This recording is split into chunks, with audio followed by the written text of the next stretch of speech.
So good morning students. Our next topic is mechanism of organic reactions. तो organic reactions क्या होती है ये तो आपको पता ही है, जो फर्स्ट यूनिट थे बॉन्डिंग उसमें यही बताया था कि रिएक्शंस क्या होती है। ठीक है, कैसे कैसे बॉन्ड बनते ब्रेक होते हैं, वही आपकी रिएक्शंस होती है। रिएक्शन का मतलब यही है एक चीज़ से दूसरी चीज़ बनना। ठीक है, उसकी फिजिकल और केमिकल, उसकी केमिकल प्रॉपर्टीज़ में चेंज आना, जनरली वो आपके पास क्या है, केमिकल रिएक्शन है। ठीक है, ऑर्गेनिक अगर कंपाउंड इन्वॉल्व होते हैं तो वो ऑर्गेनिक रिएक्शंस हो जाती है। इसमें कुछ टर्म्स है जो आपको पता होनी चाहिए। सबसे पहली टर्म आपके पास जो आती है that is mechanism. What is mechanism? Mechanism क्या होता है? देखो, एक रिएक्शन जो है, एक रिएक्शन है आपकी ए से बी में जा रही है। ठीक है, उस रिएक्शन की एक तरीके से उसकी पूरा उसका स्केलेटन को उसका छानना, मतलब जैसे अगर कोई डेड बॉडी हो जाती है तो उस डेड बॉडी को हम क्या बोलते हैं कि इसका पोस्टमार्टम करा लो। तो उसके पोस्टमार्टम रिपोर्ट जो होती है, उसका पोस्टमार्टम करना जो है बॉडी का, वो एक तरीके से उसका मैकेनिज्म है। उसका क्या है, मैकेनिज्म है कि उसमें हमें एक छोटी छोटी सारी चीज़ों का पता चल जाता है। किसके इलेक्ट्रॉन्स किसके पास गए, भाई ये इसकी डेथ हुई, इसकी किस वजह से हुई, किसने इसके ऊपर अटैक किया, इसको हार्ट अटैक आया, वो सारा उसका क्या है, पोस्टमार्टम है। मतलब वो रिएक्शन का क्या है, मैकेनिज्म है कि ये आदमी मरा था तो किस वजह से मरा था, उसके अंदर क्या हुआ है, वही आपका क्या है, मैकेनिज्म है। तो एक रिएक्शन का पोस्टमार्टम उसका क्या है, मैकेनिज्म है कि उसमें जितने भी स्टेप्स इन्वॉल्व हुए हैं आपके पास, कि the description of a particular reaction takes place, कि उसकी टोटल, उसकी सारी कहानी, उसकी टोटल कुंडली क्या है, वो अगर आपको पता चल जाती है तो वो उसका क्या है, मैकेनिज्म है। ठीक है, अब जब रिएक्शन का मैकेनिज्म होता है तो ऐसा नहीं है कि मेरा रिएक्टेंट था, मैं फिजिकल में क्या शो करती हूँ, जैसे अगर आप काइनेटिक्स पढ़ते हो जनरली में शो करते हो रिएक्टेंट प्रोडक्ट में चला गया, एकदम से तो ऐसा नहीं होता भाई। अगर आप नॉर्मल ह्यूमन बॉडी की बात करो तो अगर मान लो एक लेडी है, उसके एकदम से बच्चा हो जाए, एकदम से तो नहीं होता, उसमें पूरा प्रोसेस इन्वॉल्व होता है। इसी तरीके से एक रिएक्शन में भी प्रोडक्ट बनने के लिए, भाई अगर किसी बेबी का, मतलब आप ये कह रहे हो कोई न्यू बॉर्न बेबी है, तो वो जब पैदा हुआ है तो कोई एक प्रोसेस, पर्टिकुलर प्रोसेस चला है। भाई पहले वो प्रेग्नेंट हुआ था, प्रेगनेंसी से उसने टाइम कंज्यूम करते गया, उसकी ग्रोथ होती गई, कैसे कैसे उसकी ग्रोथ हुई और बाद में आपके पास बच्चा आता है। ठीक है, तो सेम चीज़ आपके पास रिएक्शन में होती है कि रिएक्टेंट से प्रोडक्ट जब जा रहा है तो एकदम से कन्वर्ट नहीं होता है, एकदम से कन्वर्ट नहीं होता है, वो स्टेप्स में रिएक्शन प्रोसीड करती है। इनफाइनाइट नंबर ऑफ स्टेप्स होते हैं, उनमें से कुछ स्टेप्स ऐसे होते हैं जिनको आप मेज़र कर सकते हो, जिनको आप देख सकते हो। ठीक है, और कुछ स्टेप्स ऐसे होते हैं जिनमें आप देख नहीं सकते हो। तो जिन चीज़ों को उनके बीच में, भाई जैसे अगर क्या होता है, प्रेगनेंसी वाला केस लेके चले तो इसमें क्या होता है कि ये बोल देते हैं कि 3 मंथ्स पे अल्ट्रासाउंड करा लो तो आपको ये पता चल जाता है बच्चे में हार्ट बीट आई है या नहीं। ठीक है, और उससे पहले आपको नहीं पता चलता है। तो जो 2 महीने का था उस टाइम पे हम कुछ मेज़र नहीं कर पा रहे थे। जिस चीज़ को हम मेज़र नहीं कर पाते, रिएक्शन में भी कुछ ऐसे स्टेप्स होते हैं कि जिनको आप मेज़र नहीं कर पाते, उनको आप बोलते हो ट्रांजिशन स्टेट्स। उनको क्या बोलते हैं, TST, ट्रांजिशन स्टेट्स। उनको क्या बोलते हो, ट्रांजिशन स्टेट्स।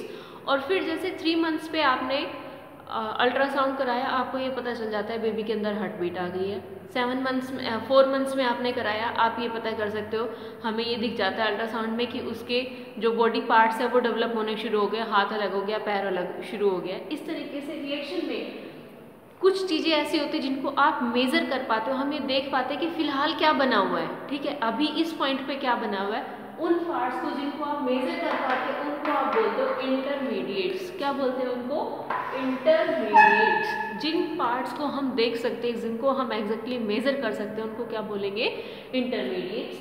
तो इंटरमीडिएट्स आपके पास डिफरेंट काइंड्स के हो सकते हैं, कार्बोकैटायन, कार्बोएनाइंस, कार्बीन, नाइट्रीन्स, ये उनकी कुछ एग्जाम्पल्स हैं जो हमें यहाँ पे आपके पास इसमें बेसिक रिएक्शन मैकेनिज्म है तो आपको बेसिक पता होना चाहिए कि कार्बोकैटायन, कार्बोएनाइन, कार्बीन्स, ये सब क्या होते हैं, ये सब क्या है। सबसे पहला जो डिफरेंस है वो आपको यही पता होना चाहिए कि इंटरमीडिएट क्या होते हैं और ट्रांजिशन स्टेट क्या होती है। ठीक है, इंटरमीडिएट अपने आप में एक अनस्टेबल चीज़ होती है जिसको हम मेज़र नहीं कर सकते हैं, और जो इंटरमीडिएट्स जो होते हैं, सॉरी ट्रांजिशन स्टेट जो होती है उसको हम मेज़र नहीं कर सकते, जबकि इंटरमीडिएट्स जो होते हैं उनको हम देख सकते हैं, क्योंकि उनका जो टाइम स्पेंड है कि जितनी देर वो उस स्टेट में रह रहे हैं वो थोड़ा सा ज़्यादा है, और जो एकदम से चेंज हो रहा है जिसको हम मेज़र नहीं कर पा रहे वो क्या है, उसकी ट्रांजिशन स्टेट है। ठीक है, उसके बाद रिएक्शन में आप जनरली जो चीज़ें इन्वॉल्व करते हो वो ये करते हो, एक तो हाफ हेडेड एरो होता है कि एरो जिसमें आधा हेड हो, मतलब कंप्लीट हेड क्या हो गया, ये वाला कंप्लीट हेड। दो होते हैं, एक तो कर्व्ड एरो और दूसरा क्या होता है, half headed arrow. Half headed मतलब देखो, कभी भी जब आप एक कंप्लीट एरो दिखाते हो ना, कहीं पे भी एक बॉन्ड होता है हमारे पास, कहीं पे भी अगर एक सिंगल बॉन्ड है, इसका मतलब उसमें दो इलेक्ट्रॉन्स इन्वॉल्व हो रहे हैं, ये चीज़ मान के चलो, मान के क्या चलो, जनरली ये होती है। ठीक है, चाहे तो ए बी दो एटम्स थे तो ए का एक इलेक्ट्रॉन यूज हुआ, बी का इलेक्ट्रॉन एक यूज हुआ हो, तो दो इलेक्ट्रॉन यूज हो गए, पर मिनिमम एक बॉन्ड बनाने के लिए आपके लेवल पे दो इलेक्ट्रॉन्स चाहिए। बट ये चीज़ 100% ट्रूथ नहीं है, बहुत सारे केसेस हमारे पास ऐसे भी जिसमें 1 इलेक्ट्रॉन से एक सिंगल बॉन्ड बन जाता है। ठीक है, वो उस केस में हम नहीं जाते हैं, 3 से भी एक सिंगल बॉन्ड बनता है पर उसमें नहीं जाते हैं, हम बेसिक मान के चलते हैं कि दो जो इलेक्ट्रॉन्स होते हैं उनके पास उनसे एक सिंगल बॉन्ड बनता है। ठीक है, अब अगर वो दोनों के दोनों ए और बी के बीच में ये दो इलेक्ट्रॉन्स है, अगर ये दोनों के दोनों मेरे ए ने खींच लिए अपनी तरफ, तो मैं क्या शो करती हूँ, डबल हेडेड, कि दो इलेक्ट्रॉन्स से दोनों का फ्लो किसने कर लिया, ए ने अपनी तरफ खींच लिया। जो जिस साइड विड्रॉ करता है, जिसकी इलेक्ट्रोनेगेटिविटी ज़्यादा होती है वो अपनी तरफ खींचता है, और जो अपनी तरफ खींचेगा एरो का फेस उसी साइड होगा। ठीक है, दूसरे वाले के पास कुछ नहीं रहा, कुछ नहीं रहा मतलब उसके पास क्या आ गया, पॉजिटिव चार्ज, और ये दो के दो ए ने लिए थे, इसका मतलब ए पे क्या आ गया, नेगेटिव चार्ज। जैसे मैंने यहाँ पे दिखाया हुआ कर्व्ड एरो, इस टाइप की क्लीवेज को जिसमें दोनों इलेक्ट्रॉन्स को एक एटम शेयर कर लेता है, इनको बोलते हैं हेट्रोलेटिक क्लीवेज। हेट्रोलेटिक मतलब दो अलग अलग एटम्स से उनमें हेट्रो क्लीवेज हुई है, मतलब डिफरेंट क्लीवेज हुई है। होमो का मतलब सेम क्लीवेज होती है, इक्वल पार्टीशन हुआ। हेट्रो का मतलब इक्वल नहीं हुआ, एक ने ज़्यादा शेयर करा है दूसरे ने कम किया है। मतलब ए बी ने यहाँ पे जब मैंने शो करा तो मैंने क्या किया, डबल हेडेड दिखाया और बी ने पूरे के पूरे दोनों इलेक्ट्रॉन्स ले लिए, मतलब बी पे क्या आ गया, नेगेटिव चार्ज, ए पे क्या रह गया, पॉजिटिव चार्ज। ठीक है, दूसरी चीज हाफ हेडेड में क्या होता है, इसमें होमोलेटिक क्लीवेज होता है कि हाफ हाफ इलेक्ट्रॉन्स का खींचना होता है, कि आधा मैंने लिए आधे तू ले ले, मतलब एक तरीके से शेयरिंग ऑफ इलेक्ट्रॉन्स होती है कि एक मैं ले लेता हूँ दूसरा तू ले ले। ठीक है, तो इसमें क्या हुआ, जैसे हाफ इसने ले लिया हाफ इसने ले लिया, तो इस तरीके से हम इसको शो करेंगे हाफ हेडेड से। इनके केसेस में जनरली क्या बनते हैं, आपके पास रेडिकल्स बनते हैं। क्या बनते हैं, रेडिकल्स। ये जो है ना कार्बोकैटायन है, कार्बेनायन है, इनमें जो कार्बोकैटायन में तो तुम्हें पता होगा पॉजिटिव चार्ज आता है, अभी डिटेल बताएंगे उसकी। कार्बेनायन में नेगेटिव चार्ज आता है, जबकि कार्बीन्स नाइट्रीन्स है इनमें फ्री रेडिकल आते हैं। ठीक है, तो ये जो पार्ट है ये तो किसके पार्ट है, हेट्रोलेटिक क्लीवेज का है, बट ये वाला पार्ट किसका है, आपका होमोलेटिक क्लीवेज का है। ठीक है, नेक्स्ट आपके पास है क्या आता है, double headed arrow. Double headed arrow मतलब जिसमें दोनों साइड दिखाया हुआ हो।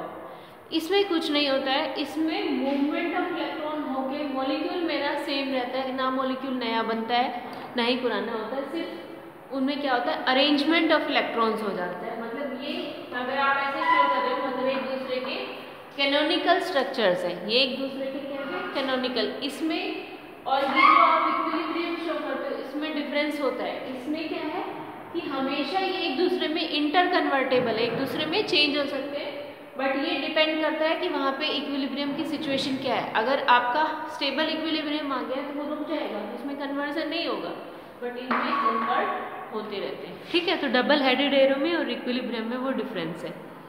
अब आगे चलते हैं कार्बोकैटायन पे।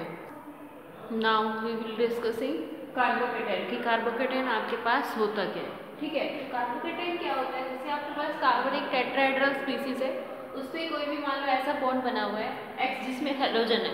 हेलोजन क्या होते हैं, मोर इलेक्ट्रोनेगेटिव होते हैं, दोनों इलेक्ट्रॉन्स को अपनी तरफ खींच लेगा, मतलब हमने डबल हेडेड ये से कंप्लीट एरो से हमने शो कर दिया इसको। ठीक है। तो ये जब खींच लेगा तो इसके पास क्या बचेगा, पॉजिटिव चार्ज, और ये पॉजिटिव चार्ज के साथ जो कार्बन है इसी को हम बोलते हैं कार्बोकैटायन। इसी को आप क्या बोलते हो, कार्बोकैटायन। ये एक इलेक्ट्रॉन डेफिशिएंट स्पीसीज है, जिसके पास पॉजिटिव चार्ज है, इसका मतलब वो इलेक्ट्रॉन्स को लेना चाहेगा, मतलब वो इलेक्ट्रॉन क्या है, डेफिशिएंट है। और ये इंटरमीडिएट है, ये मैंने बता दिया आपको। इसका मतलब इसका टाइम पीरियड जो है, इसका लिविंग टाइम जो है वो बहुत ही शॉर्ट है, ठीक है। तो शॉर्ट टाइम पीरियड है, लाइफ टाइम इसका बहुत ही शॉर्ट है। ये इंटरमीडिएट है, इसके ऊपर पॉजिटिव चार्ज होता है। अब इसके पास 3 बॉन्ड है, इसका मतलब हाइब्रिडाइजेशन क्या होगी इसकी, sp2, ठीक है। जब sp2 हाइब्रिडाइजेशन है, इसका मतलब मॉलिक्यूल की ज्योमेट्री क्या है, प्लेनर है। और प्लेनर में क्या होता है, कार्बन के ऊपर 3 बॉन्ड प्लेनर और एक एम्प्टी p ऑर्बिटल बच गया है। नहीं, पहले sp3 हाइब्रिडाइजेशन थी यहाँ पे, जब आप यहाँ पे बात कर रहे थे तो sp3 थी, तो एक बॉन्ड में से इलेक्ट्रॉन्स निकल गए, x ने दोनों इलेक्ट्रॉन्स ले लिए, इसका मतलब एक p ऑर्बिटल मेरे पास क्या रह गया, एम्प्टी। इसकी वजह से ये क्या है, ये p ऑर्बिटल जो है ये फ्री है, तो इसमें कोई भी इलेक्ट्रॉन आके ऐड हो सकता है, इलेक्ट्रॉन ऐड हो सकते हैं किसमें, एम्प्टी p ऑर्बिटल में। तो ये हाइब्रिडाइजेशन sp2 है, प्लेनर मॉलिक्यूल है, और ये जो होता है ये बहुत ही शॉर्ट टाइम के लिए होता है। इसका मतलब इसकी रिएक्टिविटी क्या होगी भाई, स्टेबल बहुत कम टाइम के लिए है। जिस भी मॉलिक्यूल की स्टेबिलिटी जितनी कम होती है वो उतना ही रिएक्टिव होगा, ठीक है। वो कैसे देख सकते हो आप भाई, रिएक्टिव की बात यही करेंगे कि देखो, अगर मैं यहाँ इस जॉब में सेटिस्फाई हूँ तो मैं कहीं दूसरी जगह नहीं जाऊँगी, यही बात हुई। अगर मैं यहाँ पे सेटिस्फाई ही नहीं हूँ, मतलब मैं यहाँ स्टेबल हुई ही नहीं, तो मैं क्या करूँगी, फटाफट से छोड़ के दूसरी जॉब पे भागूंगी। मतलब क्या हुआ कि मेरा नेचर क्या हो गया, रिएक्टिव हो गया, ठीक है। और तो जितना कम स्टेबिलिटी होती है उतनी ज़्यादा रिएक्टिविटी होती है, और जितनी ज़्यादा रिएक्टिविटी होती है उतना ही कम मॉलिक्यूल स्टेबल होता है। तो इसकी स्टेबिलिटी कम है, इसका लाइफ टाइम कम है, इसका मतलब ये बहुत ही हाईली रिएक्टिव है, ठीक है। और वो होता किस वजह से, क्योंकि इसके पास है एम्प्टी p ऑर्बिटल है। दूसरी चीज, इसके पास अभी ऑक्टेट में कितने इलेक्ट्रॉन्स है, 2, 2, 4 और 2, 6, टोटल 6 इलेक्ट्रॉन्स है। और इस एक स्टेबल मॉलिक्यूल के ऑक्टेट में कितने इलेक्ट्रॉन्स होने चाहिए, 8 इलेक्ट्रॉन्स होने चाहिए। तो इसको अपना ऑक्टेट भी कंप्लीट करना है। ऑक्टेट कैसे कंप्लीट होगा, जब मेरे इस ऑर्बिटल में 2 इलेक्ट्रॉन आ जाए, तो इस वजह से इसकी रिएक्टिविटी क्या होती है, हायर होती है।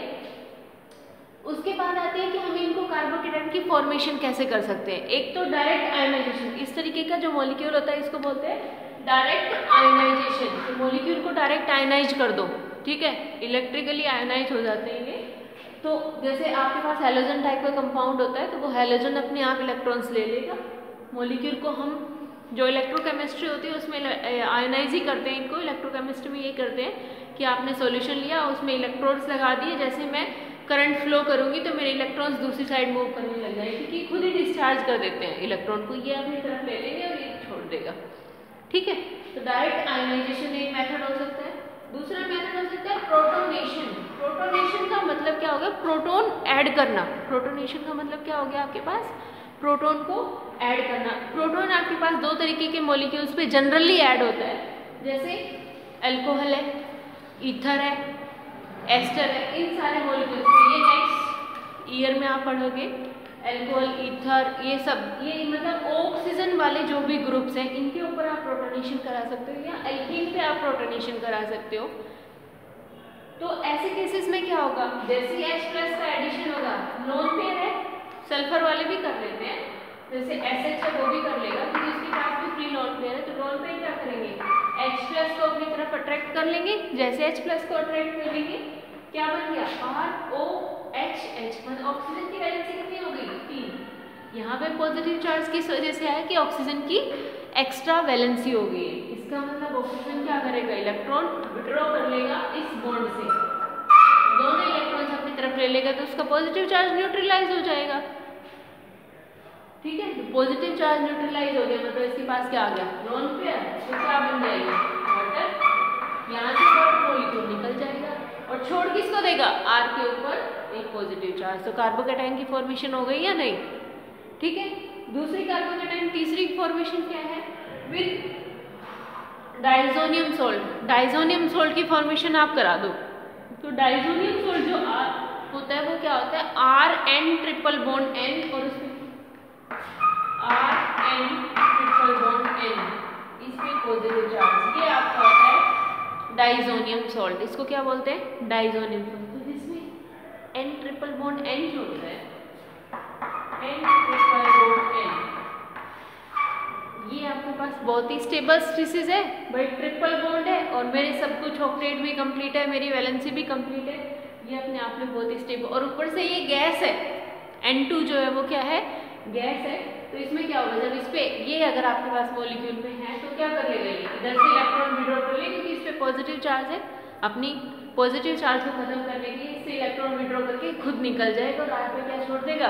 Positive charge. वही यहाँ पे कर रहा है कि अगर मैं कोई भी अमीन ले लेती हूँ, उस पर HNO2 की रिएक्शन कराती हूँ तो मेरा डाइजोनियम सॉल्ट बनता है, और फिर डाइजोनियम सॉल्ट से हम कैसे वो बना सकते हैं। एक आता है कि एल्केन की रिएक्शन, एल्केन की नहीं, alkyl halide RF, generally RF की रिएक्शन अगर आप सुपर एसिड से कर देते हो, सुपर एसिड्स ये होते हैं SbF2, AsF2, SbF5, AsF5, ये सब सुपर एसिड्स होते हैं, ठीक है। इनके साथ अगर आप रिएक्शन कर दोगे, सुपर एसिड का मतलब है कि वो आपके F को लेने में बहुत जल्दी करेंगे, भाई एसिड है तो F को ले लेंगे, ठीक है, फटाफट से उनके इलेक्ट्रॉन्स को लेंगे और खुद नेगेटिव चार्ज बना लेंगे सुपर एसिड से, और दूसरे पे पॉजिटिव चार्ज क्रिएट कर लेंगे। किस पे पॉजिटिव चार्ज क्रिएट करेंगे? RF के केस में R पे पॉजिटिव चार्ज क्रिएट कर देंगे और F को निकाल लेंगे, ठीक है। तो ये तो क्या है, इनकी फॉर्मेशन ऑफ कार्बोकेटायंस है। अब बात आती है टाइप्स ऑफ कार्बोकेटायन। कार्बोकेटायन आपके पास 3 टाइप के होते हैं, टर्शरी, सेकेंडरी, प्राइमरी और methyl carbocation. Tertiary, secondary, primary, methyl. ये कैसे देखोगे? अगर 3 R ग्रुप अटैच है आपके पास तो वो क्या हो गया है? टर्शरी। अगर 2 R ग्रुप है, सेकेंडरी। 1 R ग्रुप है मतलब प्राइमरी कार्बोकेटायन है, और कोई R ग्रुप नहीं है, तीनों ही हाइड्रोजन है, तो वहां पे मैं उसको क्या बोल देती हूँ? Methyl carbocation. क्या बोल देती हूँ? मिथाइल। तो tertiary, secondary, primary and then methyl carbocation. अब इनकी स्टेबिलिटी ऑफ कार्बोकेटायन देखी जाए, ठीक है। स्टेबिलिटी ऑफ कार्बोकेटायन में आपके पास क्या आता है? स्टेबिलिटी जनरली 3 फैक्टर से बताते हैं। सबसे पहला जो है इंडक्टिव इफेक्ट। इंडक्टिव इफेक्ट क्या होता है?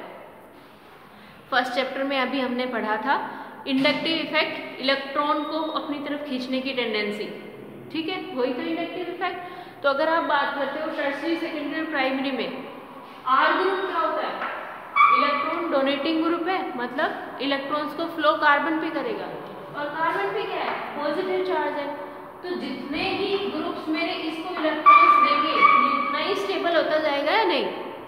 तो अगर आप सेकेंडरी और टर्शरी में कंपेयर करते हो तो सेकेंडरी में तो 2 R ग्रुप उसके इलेक्ट्रॉन उसके ऊपर बढ़ाएंगे, इलेक्ट्रॉन क्लाउड का चार्ज, जबकि टर्शरी में 3 बढ़ा रहे हैं, 3 जो बॉन्ड है, 3 R ग्रुप है, वो उसको इलेक्ट्रॉन दे रहे हैं। इसका मतलब टर्शरी की जो इंडक्टिव इफेक्ट है वो ज़्यादा है और सेकेंडरी में इंडक्टिव इफेक्ट बहुत ही कम है। इस वजह से क्या है, टर्शरी मोर स्टेबल है then secondary and then primary, और फिर मिथाइल में और भी कम हो जाता है। दूसरा आता है हाइपर कंजुगेशन। हाइपर कंजुगेशन में क्या होता है, जैसे ये कार्बोकेटायन है, ठीक है, और इसके पास ये जो अल्फा कार्बन है, इसके पास कितने हाइड्रोजन है? अल्फा कार्बन में कितने हाइड्रोजन है? तो ये जो हाइड्रोजन है इनका इस एम्प्टी ऑर्बिटल के साथ, ये सिग्मा बॉन्ड जो है इसका एम्प्टी ऑर्बिटल के साथ ओवरलैपिंग हो जाती है। इस ओवरलैपिंग की वजह से ये क्या कर लेते हैं, मॉलिक्यूल को स्टेबलाइज करते हैं। तो जितने ज़्यादा ये अल्फा हाइड्रोजन्स होते जाएंगे मॉलिक्यूल पे, जितने नंबर ऑफ अल्फा हाइड्रोजन ज़्यादा होंगे उतनी ही उसकी हाइपर कंजुगेशन ज़्यादा होगी, और हाइपर कंजुगेशन ज़्यादा है मतलब वो मॉलिक्यूल उतना ही स्टेबल है। ये डिस्कस कर चुके हैं हम, इंडक्टिव इफेक्ट, हाइपर कंजुगेशन, ये फर्स्ट चैप्टर में डिस्कस हो चुका है, ठीक है, इसलिए इस पर ज़्यादा जोर देने की जरूरत मेरे को नहीं है, आपको है। टर्शरी में क्या हो रहा है? R ग्रुप का मतलब क्या हुआ? HHH CHH, इस कार्बन का अल्फा कार्बन ये, इस पे कितने हाइड्रोजन है? 3, इस पे भी 3, इस पे भी 3, मतलब यहाँ पे 9 अल्फा हाइड्रोजन है, यहाँ पे 6 है, सेकेंडरी में 6 है, तो 9 और 6 में से कौन से ज्यादा है? 9 अल्फा हाइड्रोजन, मतलब टर्शरी की स्टेबिलिटी सेकेंडरी से ज्यादा होगी, प्राइमरी की उससे कम होगी क्योंकि उसमें 3 अल्फा हाइड्रोजन आ जाएंगे। कंजुगेशन में डबल बॉन्ड और लोन पेयर, अगर मेरा मॉलिक्यूल कार्बन पे पॉजिटिव चार्ज है, इस तरीके से आ जाता है, तो क्या होगा, इस पे पॉजिटिव चार्ज है C डबल बॉन्ड C, मतलब ये वाला यहाँ पे आएगा, इसके ऊपर पॉजिटिव, तो इस तरीके से ये जो पॉजिटिव चार्ज है ये और इस पे डिवाइड हो जाएगा, तो मॉलिक्यूल की स्टेबिलिटी को बढ़ा देगा। ठीक है, ऐसे ही अगर ये ना हो कि मेरा यहाँ पे लोन पेयर आ जाए, यहाँ पे क्या आ जाए, लोन पेयर आ जाए, तो लोन पेयर क्या आएगा, यहाँ पे आएगा oxygen C double bond O, इस तरीके का मॉलिक्यूल अगर आपके पास आता है, या COH अगर आपके पास आता है, तो इस पे लोन पेयर है। ठीक है, वो तो डबल बॉन्ड के साथ कंजुगेशन में था, और अब क्या है, कंजुगेशन का मतलब होता है एक छोड़ के नेक्स्ट पे, तो एक ये वाला सिंगल वाला छोड़ के इसके नेक्स्ट पे है ना, तो अगर ये लोन पेयर यहाँ पे आता है, नेक्स्ट ये हो गया, ये तो ये वाला बॉन्ड छोड़ के इस एटम पे अगर लोन पेयर आया तो क्या हो गया, इसका यहाँ पे आएगा, जैसे इस पे आ जाएगा, इस पे पॉजिटिव चार्ज आ जाएगा, मतलब अगर मेरा कार्बोकेटाइन जो है वो कंजुगेशन में आता है लोन पेयर और डबल बॉन्ड के, तो मेरे मॉलिक्यूल की स्टेबिलिटी बढ़ जाती है। जबकि विनाइल वगैरह जो एलाइलिक कंपाउंड्स हैं, विनाइल में तो बढ़ती है, एलाइलिक में क्या होता है, ये डबल बॉन्ड है और इसी में पॉजिटिव चार्ज है, ऐसे केसेस में वो अनस्टेबल कर देते हैं, क्योंकि वो दोनों बात कह रहे हैं कि इस पे इलेक्ट्रॉन की डेंसिटी ज़्यादा भी है और इसके इलेक्ट्रॉन की डेंसिटी कम भी है। पॉजिटिव चार्ज से ये बता रहा है कम है, डबल बॉन्ड ये बता रहा है ज़्यादा है, जो कि पॉसिबल नहीं है। ठीक है, इनके एग्जाम्पल्स नेक्स्ट क्लास में कर लेंगे।